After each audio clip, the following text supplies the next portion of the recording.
Outlook. We're talking to Dr. Carlotta Berry, professor of electrical and computer engineering at the Rose-Hulman Institute of Technology in Indiana, but her roots are here in Tennessee. And we're asking her, where are all the black STEM professors? Dr. Berry, I watched your YouTube channel. You had robot poetry.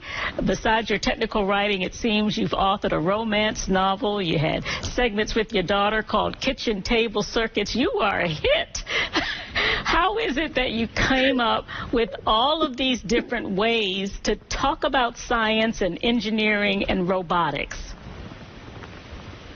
Thank you so much for that. I think a lot of it was the pandemic. So during the pandemic, I also went on sabbatical. I like to say I thank God that I applied for a sabbatical during the pandemic, didn't realize it was coming. And so as I was working from home, I was trying to come up with more creative ways to get people excited about STEM. And I like to say that I'm not just in front of my classroom being a black woman engineering professor, which most of my students have never seen before, but I'm also there to break the mold and change the face of STEM and what it looks like.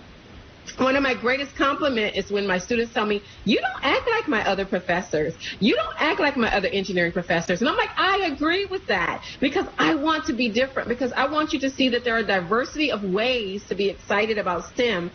So I was at home and I just started thinking about what could I do on the internet, because that's where everyone is right now, to educate people who may not know much about it, about science, technology, engineering, and math.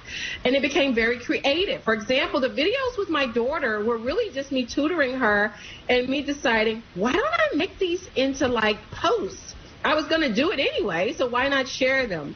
Same thing with my robot slam poetry. One day I was like, I want to get kids excited about STEM. What can I do? And on my Twitter account, people were like, we'd love to see more things with kids. Can you share more things with kids or about kids to get kids excited? And I said, how about rhymes or songs with my robot? So these crazy ideas come to my mind, and I just decided to post them, and then it just takes off from there. Well, and you give advice, too. You give some solid advice to folks who have some tough questions about entering this field, thinking about this field. How do you decide which topics you'll handle? A lot of that, I either get inspired by an experience I'm currently having with a colleague or a student, or sometimes it's based upon something somebody asked me on social media. Like one of my colleagues at another school posted, what advice can I give freshmen in engineering? Well, I've taught freshman engineering for years. So at that point, I started posting a bunch of comments under her post. And I said, you know what? I'll just make them into videos. It'll be easier that way. But sometimes it's something a student does that I don't think they know. It's these little things I wish somebody would have told me when I was in engineering school. For example, if you make an appointment with your professor, show up. Yes. You know, something kind of makes sense to you as an adult, but they don't know. You know. Very important. And then we must get the details on this romance novel. How did that come about? So I have to acknowledge my colleagues, Dr. Monica Cox, Dr. Tahira Reed-Smith, and Dr. Tequila Harris, who are all black women engineering professors. And during the pandemic, we formed a group called the Catalyst Chronicles. And we decided that engineering has a marketing problem, and it does. And that's why we don't see more black and brown people and women in STEM, because when you look at STEM on TV or on, you Google it, you see MacGyver or Dilbert or Sheldon. You see a bunch of white guys with pocket protectors and tape on their glasses. So we decided we wanted to write fictional books about black women in STEM. And mine, Elevated Inferno, is a black STEM romance. So I'm writing more books like this, but all of my books will have black women who are doing science, technology, engineering, and math while also living their lives, finding love, finding loss. They may have personal problems, but just showing us in our everyday lives to normalize seeing engineers and people in science who don't look like what others expect to see. I don't know how you have this many hats, but you also have an educational consulting firm called Noirstiminist. You have that T-shirt on there. Talk a little bit about how that came about and what the goal, the mission is for that consulting firm. Yes, the mission is to bring more people to STEM and to bring STEM to more people by using robotics.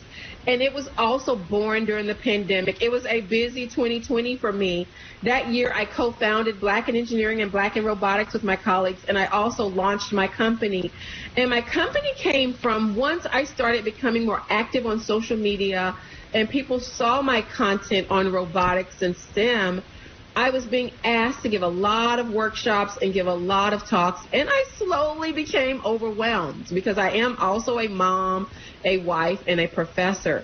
So I formed my business so that I would have somewhere to route all of those requests to. I also got a speaking agent, and it makes it a whole lot more manageable because I'm at heart just an engineering educator, and I'm just an engineer, but I didn't know how to handle all of the requests I was given to do things.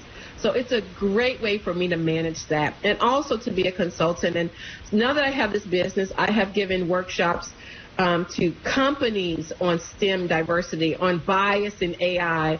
I've also given workshops to historically Black university students on how to do electronics and robotics if they're at a school that doesn't have courses on that.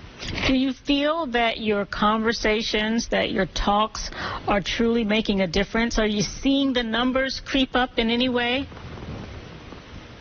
They are, but very slowly, and that makes me sad. Another reason why I started this work again is I am a member of the American Society of Engineering Education. I am a fellow, and I would go to workshops and talks and hear the younger engineering faculty, Black women, having some of the exact same experiences I had in undergraduate school and in graduate school. And I'm like, my God, are we still going through this? I'd love to get to the point that we're not, and I think that's going to require a critical mass. Until there are more people in the classroom, in the front, and sitting in the seats who look like us, you're going to continue to have these negative experiences with classmates or with professors or people who are just not aware of their unconscious biases and the things that they say that may run you away. So the numbers are ticking up, but not nearly fast enough, in my opinion. And can you talk to the true opportunity for Black women in your field? I'm sure the sky's the limit, but maybe not. But talk just a little bit about, the opportunity that exists for them to make a difference in that field. I think there are a lot of opportunities, and I think a big one is because some companies are getting the message. They're getting the message that it's just not acceptable anymore to have teams of people who are predominantly one culture, one race, one gender. And we're starting to see a lot of examples of what happens when you don't have diversity on your teams.